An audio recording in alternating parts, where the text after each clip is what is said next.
என் தங்கமே, நீங்கள் வெளியில் போலியாக புன்னகையை காட்டினாலும் தனிமையில் சிந்திக்கும் கண்ணீரை முருகன் அறிவார்.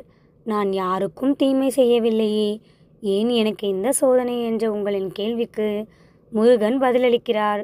ஒரு சிற்பி அழகான பஞ்சோலியாக சிலையை செய்ய தான் உருவாக்கிய களிமண் அச்சை சுத்தியலால் உடைப்பார். அதுபோல உங்களுக்குள் இருக்கும் வெற்றியாளனை வெளிக்கொணரவே உங்களை சுற்றியிருந்த போலியான உறவுகளையும் சூழ்நிலைகளையும் முருகன் உடைத்தெறிந்துள்ளார். மலர்களை தாங்கும் நார் போல நீங்கள் உங்கள் குடும்பத்தையும் மற்றவர்களையும் தாங்கி பிடித்தீர்கள். ஆனால் யாரும் உங்களை மதிக்கவில்லை. கவலை வேண்டாம். உங்களின் இந்த தியாகம் முருகன் கருவறையில் புண்ணியமாக பதிவாகியுள்ளது. நதி கடலில் கலப்பதற்கு முன் வற்றி போனது போல் தோன்றும்.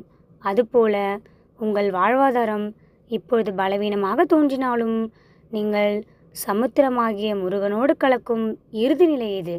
வரும் வெள்ளிக்கிழமைக்குள் உங்கள் தலையெழுத்தை மாற்றப்போகும் மாபெரும் திருப்புமுனை அதிவேகமாக வரவிருக்கிறது. உங்களை நிராகரித்தவர்கள் தங்களின் பிழையை எண்ணி வருந்தும் காலம் நெருங்கிவிட்டது. அதிகாலை பிரம்ம முகூர்த்த வேளையில் விழித்திட வேண்டும். குளிர்த்து தூய்மையான ஆடை அணிந்து இல்லத்தின் கிழக்கு அல்லது வடக்கு நோக்கி அமரவும். ஒரு செம்பு அல்லது பித்தளை தாம்பாலில் தழும்பும் அளவிற்கு தூய்மையான நீர் நிரப்பி அதன் நடுவே ஒரு வெண்ணில மலர் மற்றும் ஒரு வில்வேலையை வைக்கவும். அந்த நீரை கங்கையின் துளியாக எண்ணி அதன் மீது ஒரு சிட்டிகை திருநீற்றை தூவவும். கண்களை மூடி மனதிற்குள் உதடுகள் அசையாமல் ஓம் சரவணபவ என்ற மந்திரத்தை மூச்சுக்காற்றோடு கலந்து 108 முறை உச்சரிக்கவும். பரிகாரம் முடிந்ததும் அந்த ஆற்றல் நிறைந்த நீரின் வீட்டின் 4 மூலைகளையும் வாசப்படியிலும் தெளிக்க வேண்டும். இதனால் வீட்டில் உள்ள தர்த்திரங்கள், கண்திஷ்டிகள், தீய சக்திகள் யாவும் சுக்குநூறாக உடையும். இனி உங்களின் அடுத்த கட்ட திட்டங்கள், ஆசைகள், பொருளாதார நிலை மற்றும் கண்ணீரை யாரிடமும் முன்கூட்டியே பகிர்ந்து கொள்ளக்கூடாது.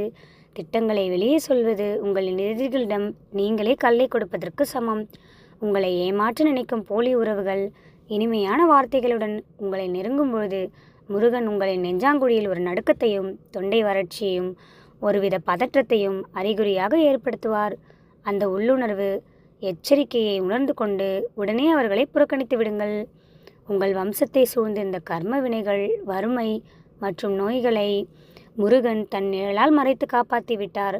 உங்களின் படைப்புகளுக்கும் உழைப்புகளுக்கும் முருகன் நேரடி முத்திரை பதித்து விட்டார்.